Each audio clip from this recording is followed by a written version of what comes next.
by the table. Sorry. Grace and peace to you. I'm Pastor Tony. Welcome to our South District Town Hall meeting of the Indiana Conference. Please give your attention to Reverend Gary Shar as he opens in prayer. Let's pray. Almighty God, we gather once again for this conversation to look at what is, what could be, and all the time praying that your could be becomes our new is. Dear God, love us and care for us tonight as we share together. May your presence give us peace and understanding as we struggle with our feelings and deal with our realities. May our conversation bring glory to you. In Jesus' name we pray. Amen. Amen. We're glad that you're here tonight. I want to share with you what we're about to do tonight. If this is your first time at a town hall meeting of the third of three, we welcome you. So if you've been with us one or two times before, it's the same. We've had our welcome in prayer.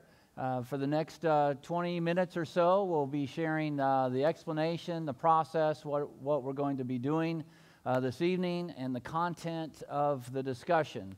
Then at 5:25 or thereabouts, we will turn it to you, and you guys have a discussion with the material that you have.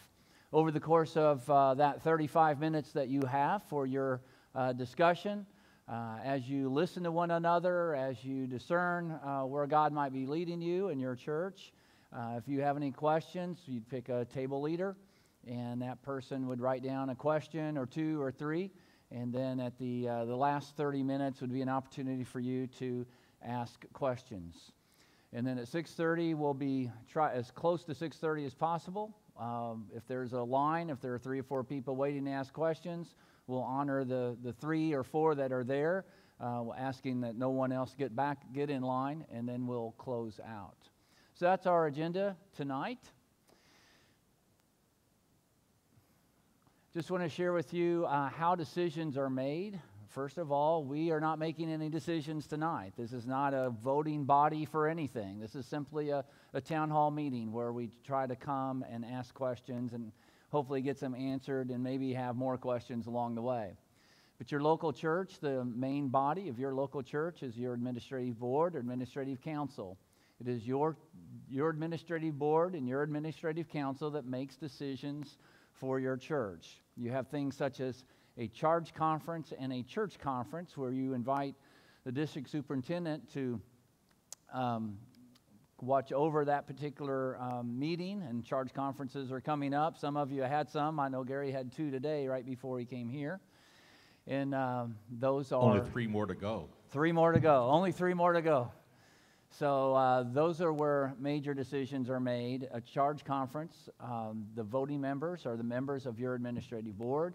A church conference, are the voting members are the members of your church. So on a conference level, we have an annual conference, and we exist in the Indiana Annual Conference.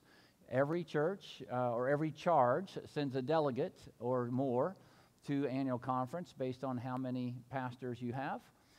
The cabinet is made up of our Bishop Trimble, our district superintendents. Reverend Shar represents our area, and they make executive decisions. So the annual conference makes legislative decisions. The cabinet makes executive decisions, and then the Board of Ordained Ministry is pertinent for our discussion because one of the issues is the ordination of pastors. So the Board of Ordained Ministry is the entity that's involved in the ordination of pastors. So there's some of the areas where decisions are made. At the general conference level, so you have local church, you have annual conference, we have jurisdictional conference, which is the North Central jurisdiction, is what we are a part of. And then the general conference is specifically the global conference. So 860 or so delegates from all over the world come together at General Conference, and it is General Conference and General Conference alone that speaks for the entire United Methodist Church. So the Book of Discipline, that is basically our policy and procedure manual of every local church. Everything that's in that has been voted for at the General Conference level. The Council of Bishops is our executive branch. The executive branch, we do not have a president or a pope. We have a Council of Bishops, and collectively, they become the executive branch of the United Methodist Church. Then we have the Judicial Council, which is the judicial branch, similar to, in the United States, the Supreme Court. And that is very pertinent to today because the Judicial Council met this week, and Reverend Shar is going to address some of the decisions that were made and what they might mean to us. So the General Conference meets every 4 years. We are currently in the process of discerning who might the General Conference delegates would be for 2020. And I'll have more to say that at the very end of our session today, how you, if you would like to be a General Conference delegate, I know you're all just lined up to go to the next one and to represent your conference, but perhaps God might be calling some people here to do that, and I'll share with you how to do that. So we do have a specially called General Conference. So 2016 was the last one. 2020 is the next scheduled one. We have a specially called General Conference in February 23rd, 2019. And so for the very purpose of one topic and one topic alone, human sexuality, to address the areas of the Book of Discipline that addresses those pieces. So we've already gone over what the Book of Discipline says about all those. 2 months ago, last month, we talked about the different plans that are being proposed and are in place. And since last month and the month before, things are changing and moving, and so the information is changing as the closer we move to February. But we will be meeting starting February 23rd. And so one of the things that the Council of Bishops has asked of us, the people of the United Methodist Church, is at 2:23 p.m. every day, you would pause and pray for the General Conference delegates. 2:23 p.m. Or if you're a night bird and you're asleep at 2:23 p.m., make it 2:23 a.m. But 2:23 every day, that will remind us to pray for our delegates. It also reminds us that on February 23rd is when we gather to meet. And I think with that, I'll go to Reverend Shar. It's been an interesting week because Judicial Council did meet. And speaking of 2:23, they started at 2:30 in the morning because they were in Zurich, Switzerland. So I watched the live stream, and it was about a 4-hour argument, or 4-hour presentation. Then I fully expected them not to have a ruling before today's meeting. So Tony and I said, well, we'll talk about what is in the Book of Discipline and what is in the petitions. Doggone, if about noon on Friday the rulings didn't come out, and so I called Tony, and we've been working a little extra this weekend. So I will share with you some of the rulings from the Judicial Council. First of all, what is? There is a couple misconceptions. One of those misconceptions is the annual conference owns our building. No. The trustees of the local church own the deed for the building. However, you have heard about the trust clause.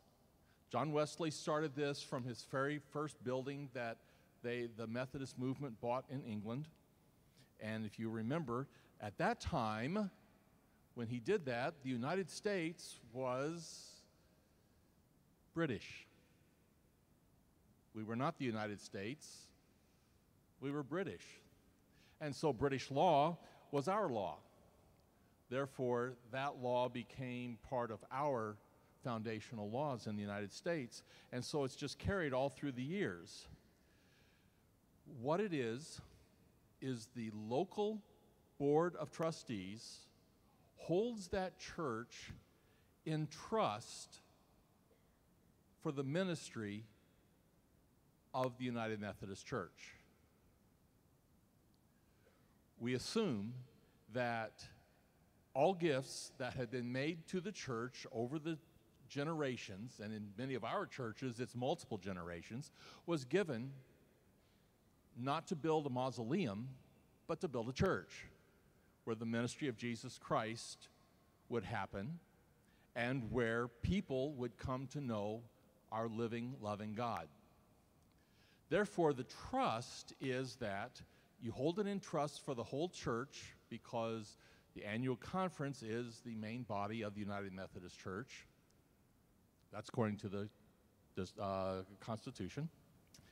And that if for some reason a church closes, that the real property vests in the conference board of trustees. So it doesn't belong to the conference until such time as it closes. Now, are we stealing it from you? No, because that was the rule when it opened. Nothing's changed there. It's always been that way. The other side is, what happens if the conference, so the conference can do basically two things with a building they've received. A, they can open a new ministry there, and we have done that. We've done that in this past year up in one of the other districts. The other thing is sell it. And if we sell it, that money goes to a closed church fund, in case of all your churches, in the South District. And that money is used for new ministries that develop in the South District. That's how it works. That's the trust clause. It also works alongside the Internal Revenue Code. You've all heard of 501c3. That's the not-for-profit. Well, C3 is actually 501, subsection C, subsection 3, and that's where you find the not-for-profits. 501c4, you find the political parties. I always find it interesting that we're right there next to each other. But then there's 501c5, 501c6. There's all these different categories of not-for-profit or less-than-profit organizations. Okay, you get to the end of 501, the big section, and it talks about disposal of property from a not-for-profit organization. And in the code, it talks about that it gives restrictions on where not-for-profits can send their property and what they can do with that. In fact, it even encourages not-for-profits, when they form in their articles of incorporation, to include in its last section, in the case of discontinuance, this is the process for deciding, and the property will go to this organization. And it strongly encourages all not-for-profits to do that. So in many cases, we are aligned with the Internal Revenue Code, Section 51, Section 501, that in the case of each church, it's already predetermined that the property will go to the conference board of trustees. So that's what it is. Now, I have been with enough churches in my last 4 years. The question always comes up. Well, why can't we just sell it and divide the money among us? No. IRS looks very poorly upon that. Like, it's against the law. You can't do that. So we just solved that. They've solved that already. So we've provided a pattern or a process of when we close a church, what happens. That is basically 2501 is the, I'm sorry, I point because that's where I see it. You can see it here. 2501 is the trust clause. 2549 is the process for what to do when a church closes. It happens. I'm in conversation with 3 churches right now about that. It's the life of any organization. Organizations are born, they thrive, and they die. And so it's just a matter of celebrating the ministry that once was, and then preparing for a ministry that will be. Now, in Indiana, just as an aside, any not real property, personal property, any personal property is, we will, as a superintendent, I talk with you and ask for your guidance of where you would like it to go. Like many churches have money in the bank. Some churches have sizable amounts of money in the bank. And the question is, where do you want to put it? It can go to the closed church fund. That's fine. But we will ask you for your guidance of where you would like it. I won't even begin to get specific because there's so many different ways it can go. So thus, I share with you, that's the closed church. That's how we close churches now. So it's a brand new process in 2016. It used to be there had to be a church. It's a slightly different process, but basically talk with the superintendent. Superintendent talks with the cabinet and the bishop. That decision is approved, and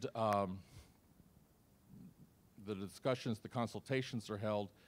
Well, when we close a church building, the district maintains the utilities and the insurance. So we keep things going and ready for sale. Okay, but what you're here for is about graceful exit. So in currently, the only way out is to close the church. Yeah, that's our only form of exit. Under the traditional plan, Petition 10 was offering a plan for exiting the church. The intent of the authors was to establish a new comprehensive system to ensure compliance with the doctrine, moral teachings, and requirements of the discipline on the issues of human sexuality. The intent of the petition, as they called it, the heart of traditional plan, is to require statements of compliance and penalties for non-compliance, or allow for the church or pastor to leave the denomination. Now, at this point, go ahead and blink your eyes twice. Look left, look right, make sure they're well hydrated, because you're going to glaze over. Judicial Council ruled, and it's technical. They ruled, first of all, that the legislation was too narrow. Citing the principle of legality, they basically said, Judicial Council ruled, that all individuals and entities are equally bound by church law already, which should be applied fairly and without regard to race, color, national origin, status, or economic condition. It forbids selective or partial enforcement of church law at all levels of the connection.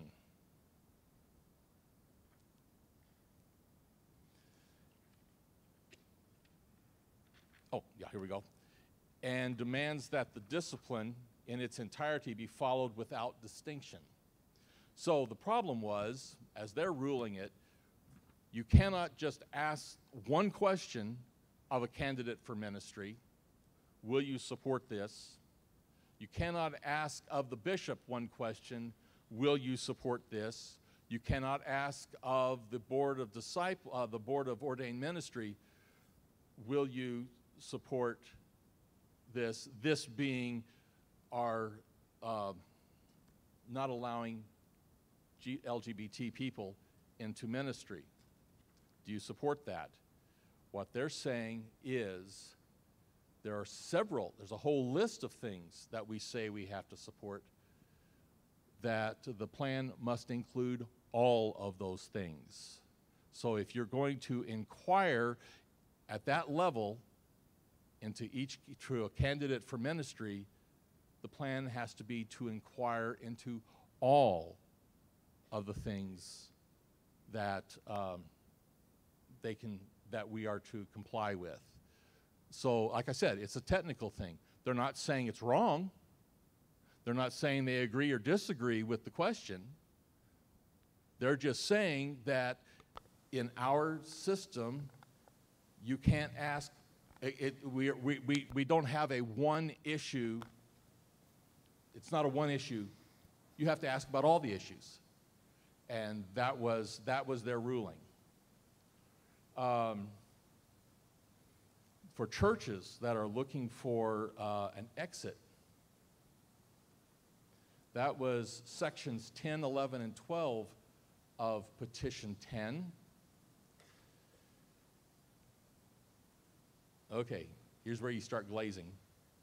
Gary, The authors of... Gary, just 1 second. Sure. You do not have Petition 10, 11, and 12. I hear papers rattling. Yeah. Well, this is all just brand new the ruling that so Gary has a paper that you don't have and I don't have, all right? So, but you can write any notes that you want. But Petition 10 was, I don't know, I put it away. It's about 10 pages long, but it covers a lot of ground. But they put section 10, 11, and 12 was specifically about local churches leaving.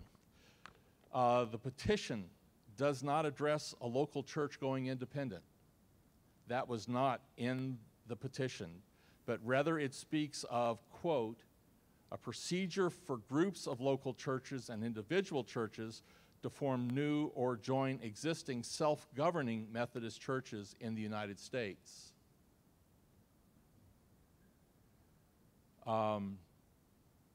So the petition calls for a group of 50 or more churches.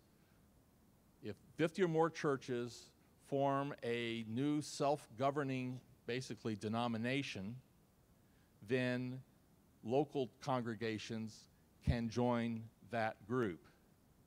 And the petition sets out a process for accomplishing this separation.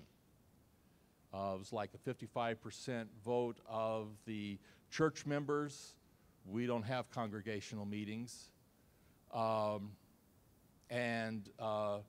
Then there were a couple other things that they put down. They put down some very specific steps in their plan. And the Judicial Council ruled it unconstitutional for a very particular reason. Paragraph 41 of the Book of Discipline already outlines how a local church can join another branch of the United Methodist Church. And it did not have the same steps. And so they said, it's unconstitutional because you aren't following paragraph 41. And you're sitting here glazing over, going, so what is it? Well, we don't know. Because what will happen at this point is the General Conference will have to deal with this information. Finally, Section 12 gives authority to the bishop to reach an agreement with the departing local churches, including resolving the financial details and the date effective of the separation, the effective date of the separation. Once again, the Judicial Council ruled that such power, the power to contract, to make contracts, does not rest with the bishop. It doesn't abide with the bishop. Bishop can't do that. the Conference Board of Trustees does the legal work for the conference. So once again, it's not saying that what you want to do is wrong. They're just saying you can't do it that way. So it only ruled that as written, as proposed, these sections of the petition are not aligned with the Constitution, the current Constitution of the United Methodist Church. So what will happen, and that was the reason for this ruling. All three, the Commission for the Way Forward went to the Judicial Council saying, help us. Take a look at this. If this were to come to you at General Conference, and Judicial Council is in session through the entire General Conference, if it were to come to you, how would you rule? So help us out before we get there, because we've only got 3 days. I mean, when you have 2 weeks, you have time to work through some of this stuff at the General Conference meeting, but we don't. We got to get it right fast. So now we know where the trouble spots are. The writers of the petitions know where the trouble spots are. And they'll go back and rewrite. They'll either A, bring a revised petition, or B, the petition, because of the date petitions have to be in, will come and they'll immediately move to modify it. But the point being is, if you hear that Judicial Council ruled against the traditional plan, it was very, very technical. Actually, they didn't rule for or against any of the plans. They just answered the question, where do these stand against the Book of Discipline? And that's all Judicial Council ever does. So, that's where we stand. And even the petition, it jumped out at me. I was going, what is this argument they're making? And then I reread the petition and realized, oh, it's a very narrow petition. It's about a United Methodist Church joining another self-governing Methodist body. That's where we are. So that's where we are. We have some guidance that says the traditional plan has some work to do, technical work to do. Just to fill you in, the one church plan, they threw out one sentence. They said, don't even let that sentence be near the motion and you'll be okay. And the connectional? Connectional? Yeah, the connectional plan, they did not rule on it at all, because the writers of the connectional plan were asking the Judicial Council to rule on the constitutionality of their petitions based upon like 50 changes to the Constitution that they wanted to make. And the Judicial Council said, pass. There's no way we can deal with a hypothetical of a hypothetical. So once again, they did not throw it out. They just said, give us the new Constitution. Let's see what passes. Then we can rule if it applies. So, sound good? Thank you. Thank you, Reverend Shar. It's yours. Oh, that's right. All right. So right now, before we go into table discussion, you might be confused about what in the world we're going to discuss, okay? So if you would just give me about 3 minutes here, let me share a little bit. Some things that are on your outline. Lots have happened in the last 2 months. Judicial Council is a major thing. As Gary was talking about Judicial Council, I felt like a Harrison County boy, short dog and tall weeds. That's kind of how I look at that. And maybe you felt that way too. So one of the questions I would anticipate at the end would be, we're not voting to close our church. We're voting to leave the denomination. I know that's some of the bend here.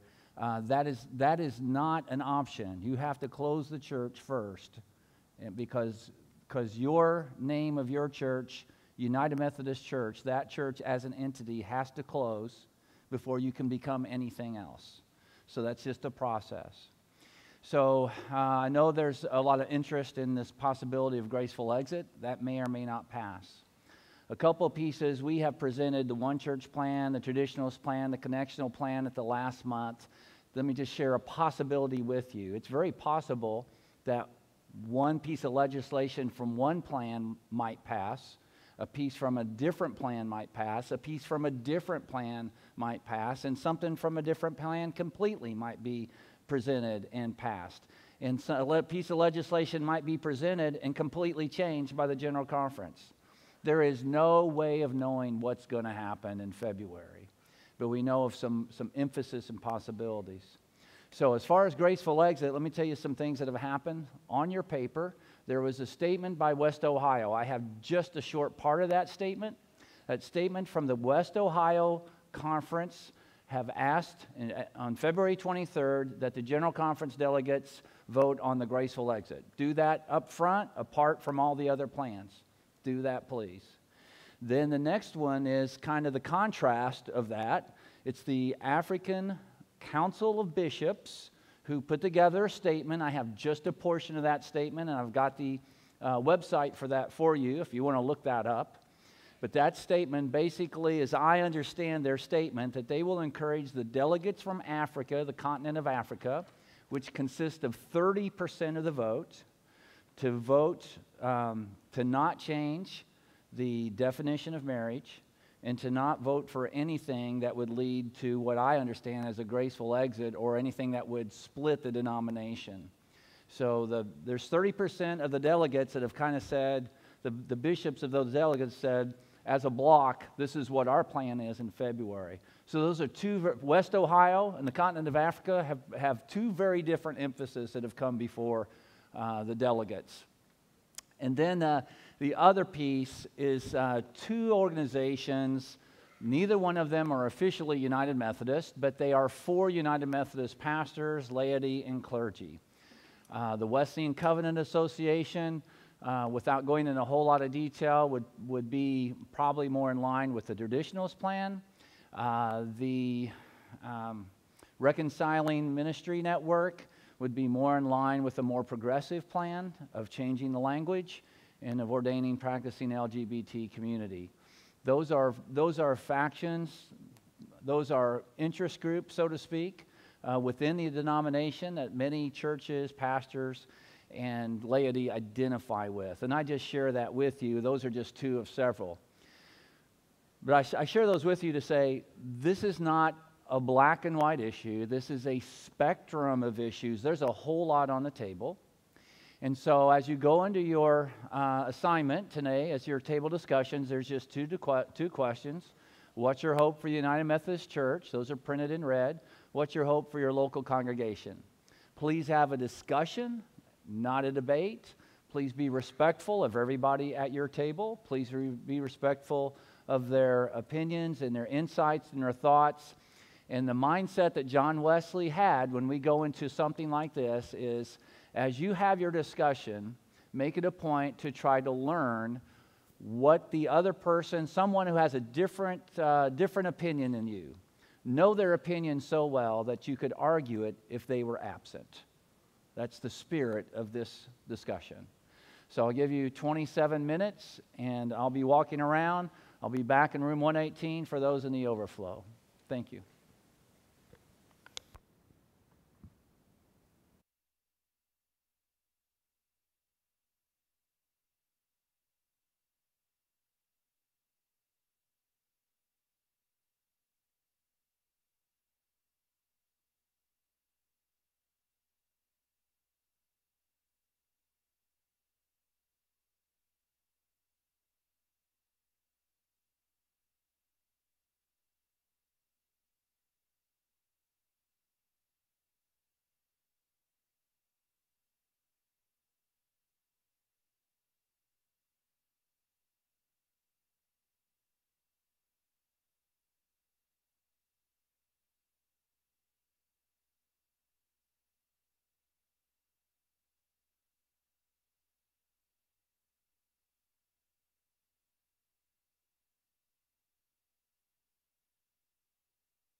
Grace and peace to you. Well, how many of you cut the weeds around you can see much more clearly now? Yes, yes. Hey, while we're gathering, and you're gathering your questions, we've got a microphone here for you to come and ask your questions. Last month I was with you, and I said I was going to go somewhere, and I've been there and I'm back, and that was the Holy Land. And I'll just share just a little bit with you, because regardless of where you stand on the issue of human sexuality, there's nothing like walking where Jesus walked. And we went up on this hill in the Judean mountains, and several miles to the east, we could see the Jordan River and the green, luscious Jordan River Valley. And several miles to the west, the mountains rose, and you could see the remnants, or just the very little bit of Jerusalem and the upper mountains up there. And we stood between the Jordan River and Jerusalem, halfway up these mountains, and we looked over what was just brown desert, the Judean mountains. And we stood on there, which was the road from Jericho to Jerusalem. And you know a story that happens on the road from Jericho to Jerusalem called the parable of the what? The Good Samaritan. And we stood there on that road, and our guide said, I want you to look down in the valley. And we looked down in the valley. It was a real deep, steep valley, and the mountain goes up there. He says, that valley right there has a name. And the name of that valley is the valley of the shadow of death. It's a real place, folks. And we know that no matter what happens in the valley, that we will not be afraid. Why will we not be afraid? Because God is with us. God comforts us. And one of the things that happens on that mountain is no matter what language you speak, no matter where you come from, what country, what your culture is, what your views are on politics or anything else, when you stand on the mountain, we're all the same. We're all the same before the valley of the shadow of death, and we're all the same before God. And God loves each and every one of us. And one of the things that I've found over the course of these several years that we've been talking about this, and I've had the opportunity to be a delegate at the General Conference, is that the heart of almost every United Methodist church, or every United Methodist person I've met, has a heart for making disciples of Jesus Christ. So one of the things that, I've come to see is I haven't come to see people with different views as my enemy. I haven't come to see them as someone trying to destroy a church. I've come to see them as someone who loves Jesus and is trying to make disciples, maybe in a different context than what I'm trying to make. And maybe they have a different way of doing it, a different method of doing it. But I have found that there are hearts who love God and love Jesus and have a heart to reaching people with the gospel of Jesus Christ. And as you pray on every 2:23 p.m. or a.m.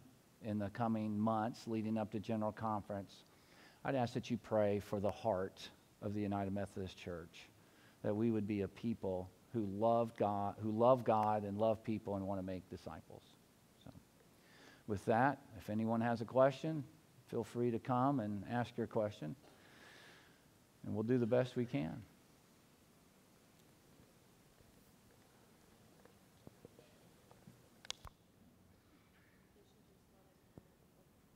If there is no exit plan adopted in February, what would be the process for the church to leave the Methodist denomination? Okay, I'll repeat the question and Gary will answer it. Excellent question. What if there's nothing passed in February about exit plan, graceful exit, then what's the process? The process, I've seen no petitions for 2549. It may be able to slip in. It's not in, what's the word? It's not for the reason that the General Conference was called. But the quick answer is paragraph 2549, the closing process. That's all we have. I really don't have a question, Pastor Tony and Pastor Gary, but there were two questions on the page, and they were, what is your hope for the United Methodist Church as a whole? And our table, I was very fortunate to be seated with Morris Ridge UMC and Pastor Rodney Shelton and his group. And the consensus there was we'd like to see the UMC denomination to be inclusive, but remain Bible-based. LGBTQ, no leadership positions, but be included as congregants. Okay. As far as local churches, there were a couple of things, but one of the wishes, one of the desires was that we become and remain a praying church, that growth starts with each individual, and that we include all people who choose to attend the local church. Thank you. Okay, thank you, Frank. If a church does close and it's sold, then how many, I had always heard that there was a period of time that it could not operate as a church.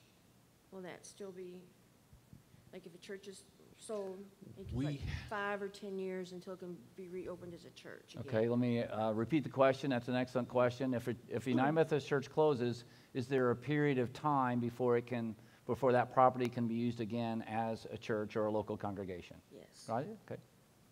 That is up to the conference board of trustees. Usually when we close a church, I have to send a report. And in that report, it's like, this is where the church would like their money to go. And so I mean, there's certain details. And one of those may be from the district or the district board of church building and location that says, we'd hate to close that building and have another church come in right away at that location. We have put a restrictive clause on some sales, and others we have not. So it really depends on a case-by-case basis. Okay. And I have one more question. As a church, our church used to be an EUB church, so we'll start kind of back from there. And when the EUB and the Methodist Church merged together, the EUB church and the people in that church decided that we would abide by the rules or the book of discipline that the United Methodist Church asked us to, and we joined. We are still committed to that book of discipline, but you, I'll say you, as in the United Methodist Church, seem to be changing, and you're changing the rules on us. Not that we're happy with the way we are, but they want to change it. Then why are we penalized as a church if we close and we don't want to abide by the new rules? We are the ones that are being punished for that. And we feel like you are backing us into a wall that we either have to accept something that we think is morally wrong, or we lose everything. And maybe that's the way we have to do it. But that's not right for you all to change the rules on us when we've not asked for anything other than to abide by the current rules. Okay, that's a rhetorical question and a fair question to ask. Room 118 wanted a little bit more clarification about what the Judicial Council just ruled on, and then we have a question, because it seemed to us that what they were ruling on was a narrow definition about if a local church wanted to leave and join another connectional body. Is there anything about a church wanting to simply go independent? Has there been any proposals for a graceful exit for simply going independent? And if not, do you foresee that being a focus of discussion? Okay, did you hear the question? Do I need to repeat it? You heard the question, yes? Okay. Repeat. The repeat is, if the way that's written, if a church chooses to exit the United Methodist Church, does it have to join a group of 50 or more, as stated earlier, or can it be an independent church? That's the question. I'm looking for This is section 10. a judicial ruling as well. So like I say, a lot of things are changing as we go, and we want to give you accurate information. If you can't find it, we can I look. got it. Okay, super. Sections 10 and 11 establish a procedure for groups of local churches and individual local churches to form new or joining existing self-governing Methodist churches in the United States. That's how the petition was written. And I was confused because I always saw it as just an exit. But the petition is written very narrowly, which then brings it under paragraph 41 of the Constitution. And that's what the Judicial Council ruled on, was that technicality that to do what they want to do, it's already in paragraph 41. But you join a self-governing Methodist group, I don't know what that means. But they're saying 50 or more. And I don't know where that came from. I'm just reporting what's in the decision. So I'm there's sorry. no graceful exit proposals forward for just going independent? There was, it appears to me that there was nothing written in any of the petitions that allowed a church just to go independent. In the graceful exit strategy. In this graceful exit strategy, yeah. Okay, thank you. The question from my table comes from the paragraph, the last paragraph on the back of the handout, and it's the good news. It says, "But once the church has set a standard for how we live our life together in the body of Christ, it is expected that everyone will live according to that standard to the best of their ability."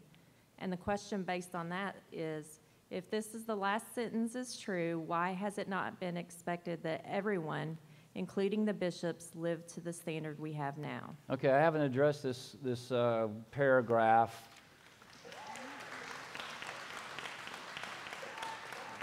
I haven't addressed this paragraph. I added this paragraph as a response to a question from the last town hall meeting. The last town hall meeting, it was asked, why are you, and I assume us, why are you dividing our denomination?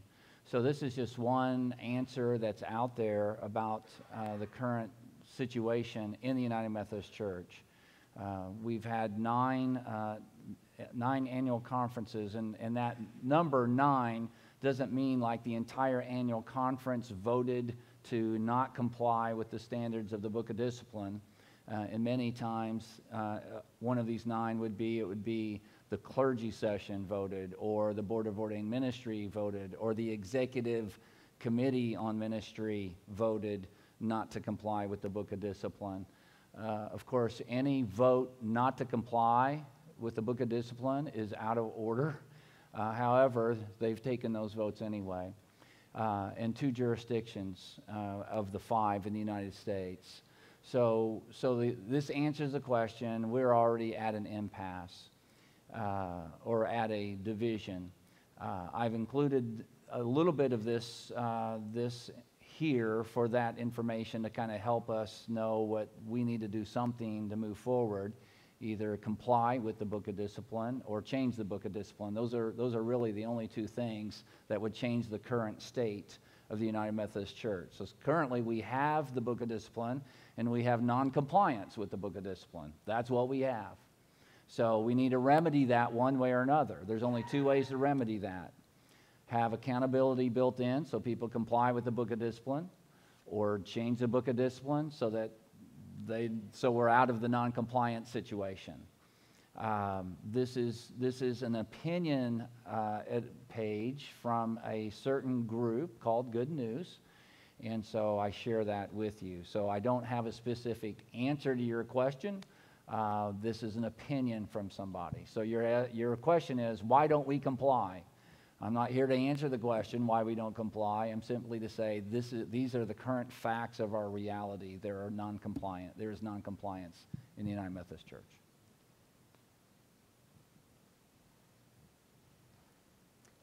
And I'm from the old EUB persuasion. Mm-hmm. And my By the way, question- I am too. So just for the record, I am too, so fine. Well, praise the I Lord. tell you what, There's nothing good or bad. I just wanted you to know, as I was Yeah. 11 years old. You have a when- heart for the Lord. In 68, yeah. Before you ask your question, there are some folks that have in this room that have no idea what EUB means. So let me just share.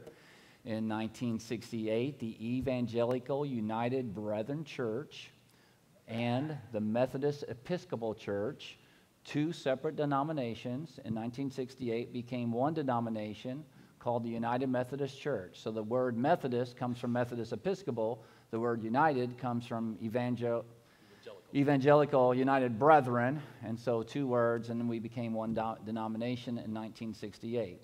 So you are one of many here who have the memory of being a part of a EUB, we call it, church. So Because it was more strict, it was more to the scriptures. We were accountable to the scriptures. Okay, and if you could speak into the microphone, that would be great. This question, wow, is relevant to the overall universal denomination. When did the Methodists decide that the Bible, the Word of God, no longer has value to allow all this confusion, who is created by the author of confusion? Okay. Thank you.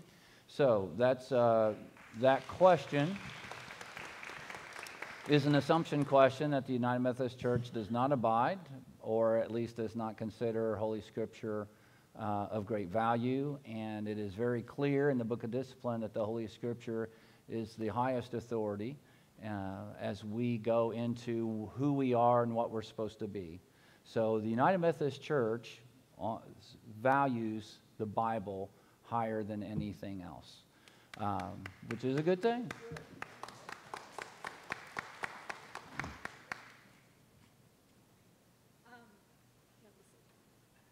I'm Donna from the Lighthouse in Elizabeth, and our table also had a question, if it's a question, about the last paragraph from the Good News, but it was another line than the previous one. The line that we had a question about was the current crisis in the church is prompted.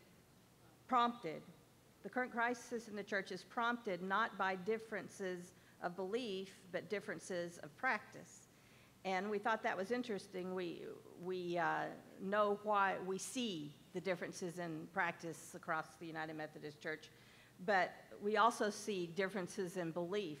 So it was just quizzical to us that it would say that it wasn't prompted by differences of belief, because it seems like there are differences in belief in interpretation of the Bible, or the questions you ask about the Bible, or how you appropriate that. And I don't know, it's probably not a question, but it is something that our table sort of cocked their heads at and said, really? It wasn't prompted by differences in belief? Well, let me apologize for adding to the confusion and the weeds by having this in here. The purpose of the statement is to let us know, to inform us that there are 9 annual conferences or bodies within the 9 annual conferences that are non-compliant with the Book of Discipline, or are voted to be non-compliant. That's the primary reason for the statement. It is an editorial statement, okay? So, and I'm not the author of the statement, and I don't want to try to answer a question to something I'm not the author of. Understand. Okay. Hi, my name is Laura. So what I understood you to say is this week, the jurisdiction, there was just way too much confusion to even discuss the correctional plan, and the traditionalist plan still needs some modifications. So those two definitely couldn't move forward to a vote in February. Oh, no, not at all. Go ahead. I'm sorry? No, go ahead. I'm sorry. Go Okay, ahead. but I the, thought that was the end of your question. Sorry. that's okay. But the, you mentioned really quickly that the one church plan, they threw out one sentence. Do you know what that sentence is? Yeah. I'll look up the answer to that one. When we cover the first part. So Yeah. Be careful how we ask our questions to say the Judicial Council rejected the traditionalist plan. The Judicial Council is neutral. The Judicial Council simply looks at the parts, the little parts. We're really getting down at the base of the weeds, looking at different things. So let me give you one specific example, which Gary mentioned. So if something in the legislation says the church can 55% of the church can vote to exit, but the Constitution says no, it's 67%. So that piece of legislation is unconstitutional because what it's proposing is inconsistent to the Constitution, and the Constitution guides us. So the Judicial Council isn't saying the traditionalist plan is good or bad. It's just saying there are pieces of the plan that are inconsistent. And the writers of the plan have an opportunity before February 23rd to modify the legislation so it is consistent to the Constitution, or what may happen is that piece of legislation on February 23rd appears before the General Conference, and immediately someone comes up and offers an amendment to that legislation to make it in line with the Constitution. So that's the issue. And there were several discrepancies in the traditionalist plan with the Constitution. And part of the reason, and this is, as far as I know, this is unprecedented. And as far as I know, what we didn't want to have happen is come February 23rd and we vote for these different pieces, and then a month later the Judicial Council say, we strike that down because it's unconstitutional.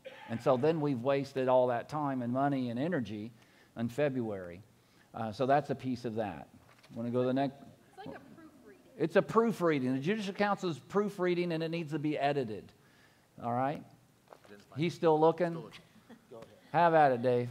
How'd the Colts do today? I don't know. I have no idea. Nobody tell me, all right? It's Don't taping, tell anyone. all right? They're playing It's right taping now. right now. All right. All that. Our table, this is obviously a kind of an opinion that there may be the possibility of some bad fruit at the top of the United Methodist Church. Well, let's not call it. Let's No, not applaud for that. Okay. Let's not applaud All for right. that. But the bishops That's a seem to- judgmental statement. Well, Dave. I understand that. All okay, right. I'm just. all There's right, probably opinions. bad fruit everywhere. Let's Now just that- love them as best we can. Okay, right now. but the bishops seem to have started all this. What would be the course of removing the bishops? Yeah, that's nice try, Dave.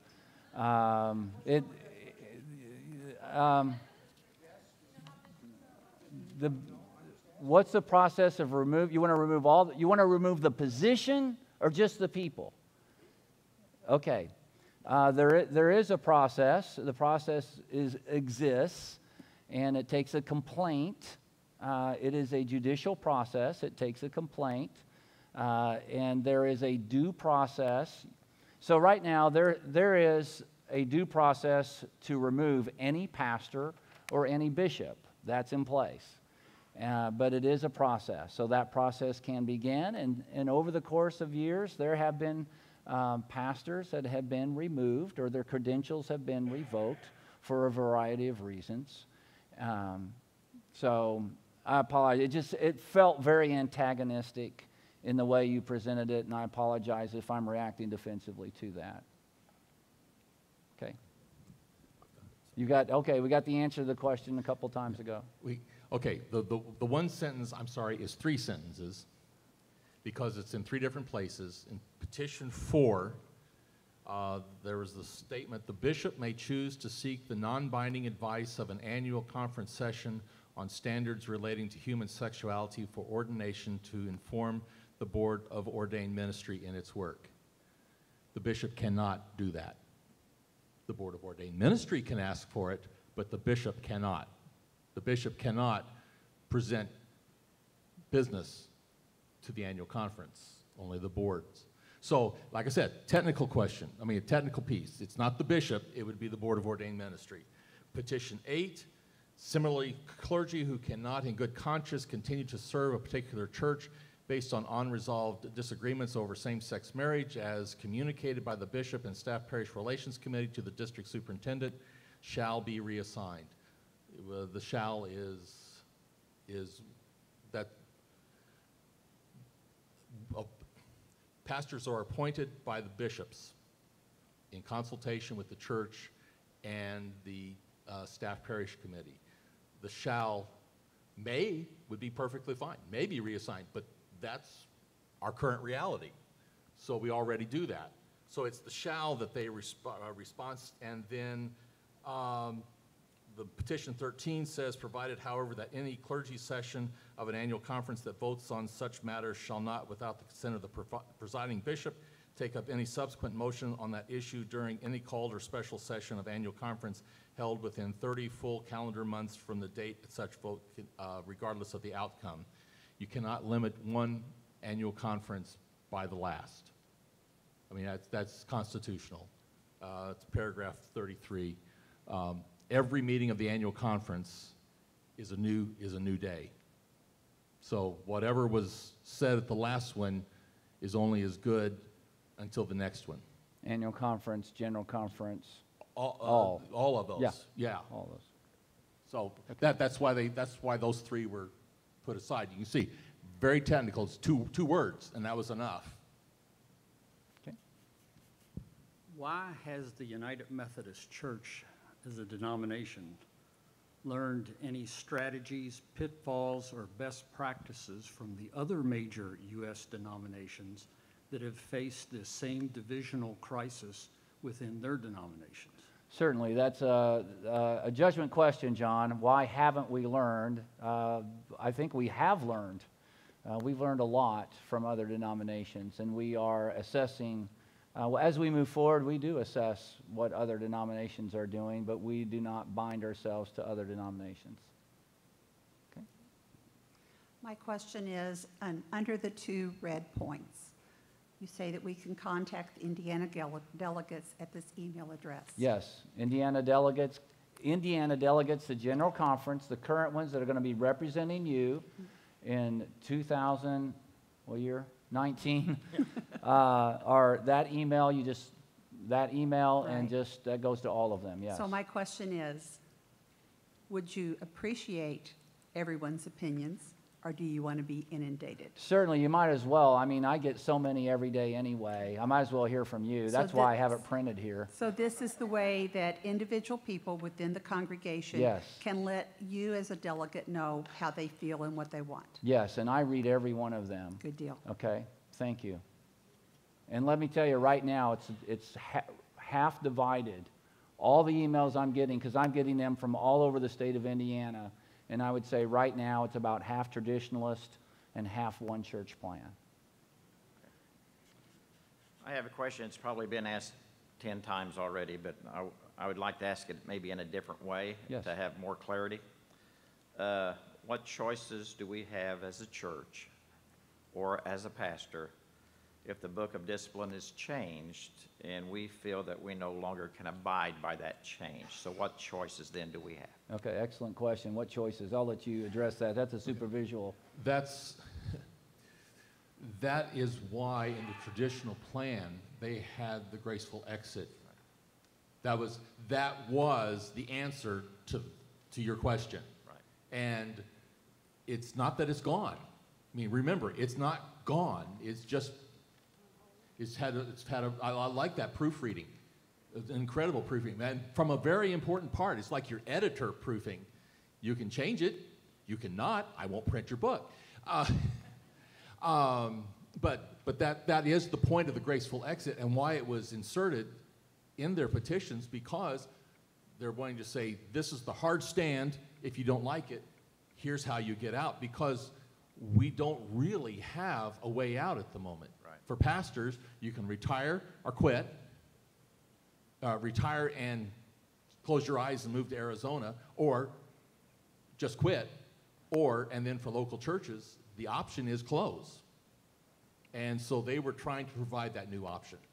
And I think with an understanding we have, it's still a wait and see. We don't It is a know. wait There and may see. be amendments. There may other things that happens, and graceful exits may be approved and may not.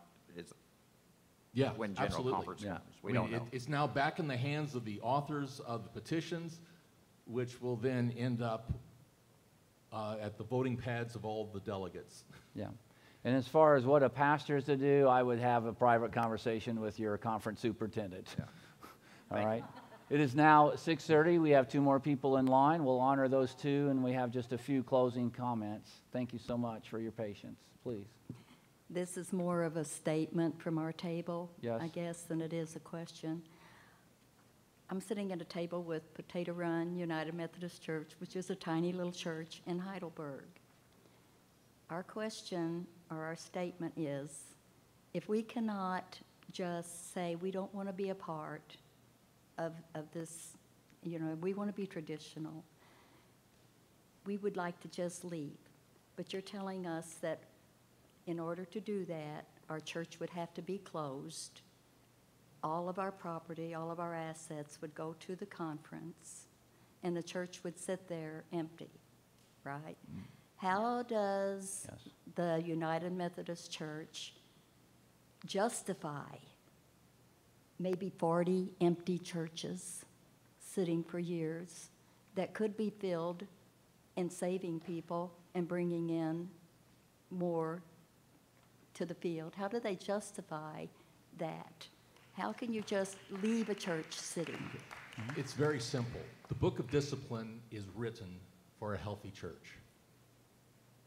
I mean, I'm quite honest. It's not written to figure out how do we deal with problems. It's how do we do ministry together.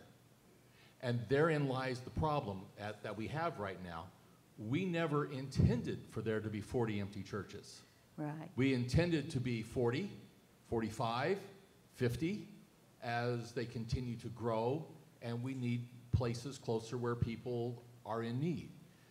That's how the Book of Discipline's written, and and that's part of the problem is we have, like, we never even, there is a way of getting the bishops out, but we have no way, there is no police in our system. We have a prosecutor and a defense mechanism if it gets to that point that we have to take someone to trial, but we have no police. And therein lies the dilemma we're in, is because many people are saying, why aren't the police arresting people and getting them out of the church? That doesn't exist because the whole thing was written as though bishops and pastors and churches will be following the Book of Discipline and figuring out how to move forward in ministry. We realize that the church is not the building. The church is us. Correct. The church is Jesus Christ within us, and we realize that. But yet we've put our heart and souls for many years into those buildings, into working, to keeping them up, and they're very special to people. And it's very hard to say, I'm sorry, I can't go along with what you're saying, and I have to leave my building. You either are standing up for the Lord and what you believe, or you're turning your back on it. It's very hard. Understand, and at this point, all I can say is, I'm not saying that this is the right way, it's the only way, and that is the process of doing that. Okay. Yeah, and I mean, the petition's still there. It exists and very likely will come before General Conference. Good. Yeah. Okay, thank you. All right, thank you. All right. Hi, Sage from Wesley Chapel. Our question is around the graceful exit plan or portion being part of the traditionalist plan. Do we know why there wasn't a similar procedure put into the other plans? And do we expect there to be similar procedures if it's not voted upon prior to traditional, or do we expect similar procedures to be put into the other plans if it's not voted on separately? The question addresses the motive of why the traditionalist plan has a graceful exit and why the other plans do not. Is that the heart of the question? If I can be very honest, those that put together the traditionalist plan have made a way for progressive churches to form their own denomination. They are saying to them, if we have come to an impasse, we do not believe the same thing, we're not going to the same direction, here's a way for you to form a new denomination. That's just kind of at the gut level of the motivation. The reason no other plan has a graceful exit is their motivation is that no church would leave, that we'd all stay the same. Like, for instance, the one church plan would say it gives you 3 different options of where to fall under the banner of the United Methodist Church. So why would you as an individual church want to leave when we're giving you one of these three different options to kind of fall under? I wasn't the writer of any of this, neither was Gary. We're just trying to present the plans as we understand them to have conversation with you so you can have conversation with your local churches. Let me finish with just a few of the dates that are on here and to have some clarity. Yes, afterwards it will take a point of privilege. Thank you. Yes. So under the table discussion questions, has already been pointed out to you, there is an email address. That one email contacts every General Conference delegate, both lay and clergy, from Indiana, who will be in February at St. Louis. My only request, you can write as many as you want, my only request is that you just write one. You know, if you're an individual, write one, tell me what you think, and I'm keeping a chart, okay? I really am. But if I get 4 from you, then that's not helpful. Also, another thing that's not helpful is for you just to give me 5 pages of your opinion. What I really want is one church plan, traditionalist plan, connectional plan, kind of where you're at in that. That's what's most helpful to me. So, but at the same time, you can write me 5 pages if you want. I will read them, I promise. So the next thing is a district conference. This is a conference that we have every year. Our conference superintendent leads those. And most of you, it goes by on an evening and you don't pay any attention to it. But this year, you might want to show up because you've shown up for this town hall meeting, and some of you have shown up for all 3. At this district conference, there will be people who will be before you who will seek your endorsement to be a delegate to General Conference in 2020. You have no say who's going to be in 2019. That's already set. But for 2020. So I say to you, I've tried to be as neutral as possible to represent everybody. And I've not given my opinion, and you've not asked for it. Thank you.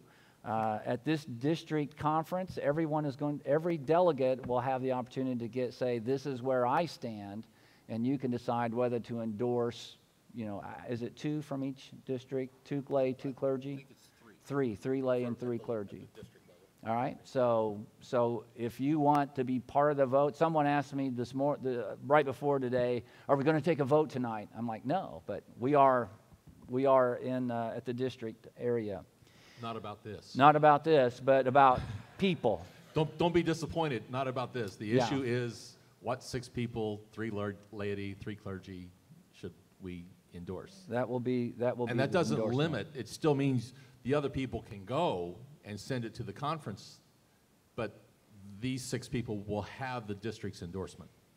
And as far as I understand, any member of a United Methodist Church can seek election as a General Conference delegate. So everybody here, if you're a member of a United Methodist Church, you can go on the INUMC website.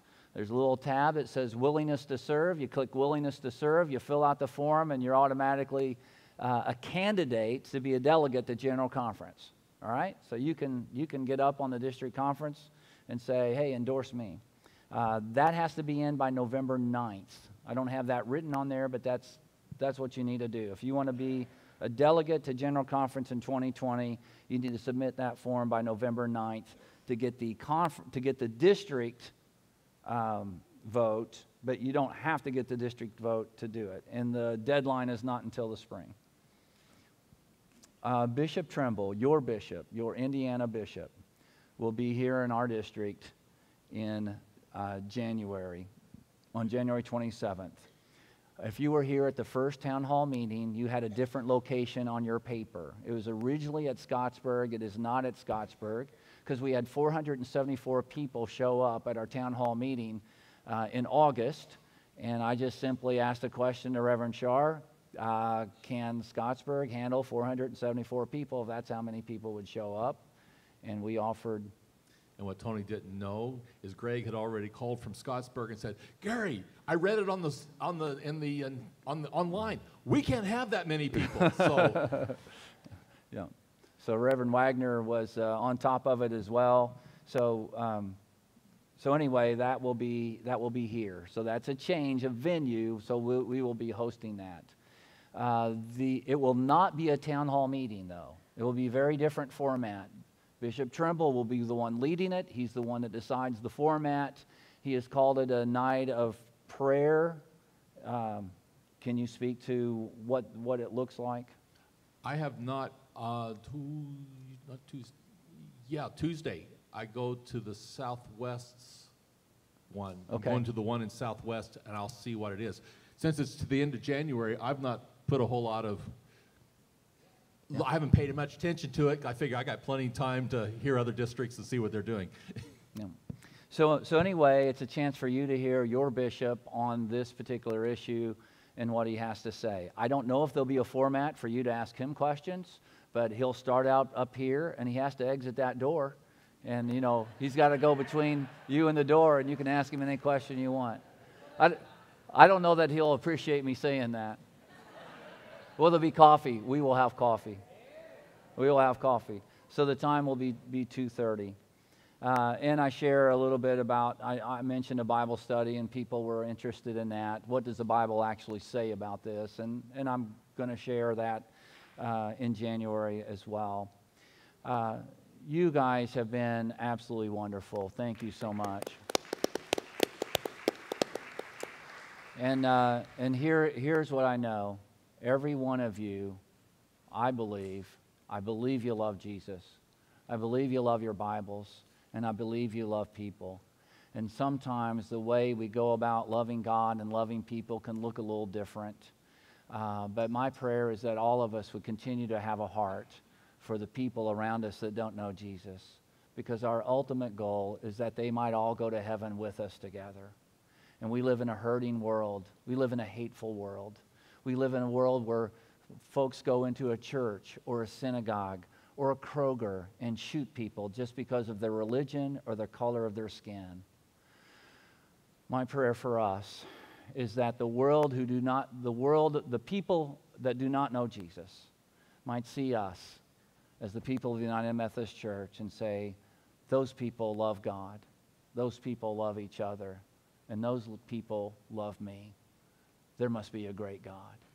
And may that continue to be our prayer. Before we leave, taking a moment of personal privilege, Linda Alexander, our conference assistant, will be retiring on November 8th. November 8th. It's the Thursday. She'll be retiring on November the 8th. She has been serving this district for almost 10 years. She's been absolutely incredible, keeping track of information that no one else thought of to keep track of that suddenly we need. She helps the district committee on ministry, our registrar is sitting over there. She's got his back. The lay servant ministries, she's got their back. It goes right down the line. She's got their back. She sets up my calendar and tells me where to be. Yeah, sometimes she tells me where to go to, but she tells me where to be. I just want to say in front of all you, thank you to Linda Alexander, first of all, and second, to let you know that from 10 to 2 tomorrow and Tuesday, Monday and Tuesday, we've got snacks and stuff out in the office in her room. Actually, they'll be there tomorrow when Dave Powell gets there to set them up. But they're all there. And Kate Mulbyer, hey Kate, she's back in 118, will have some of her famous cookies and stuff. But more than anything is you can come in and tell Linda thank you. And I am truly going to miss having her as my assistant. And so publicly I want to say thank you, Linda. Thank you. God bless you.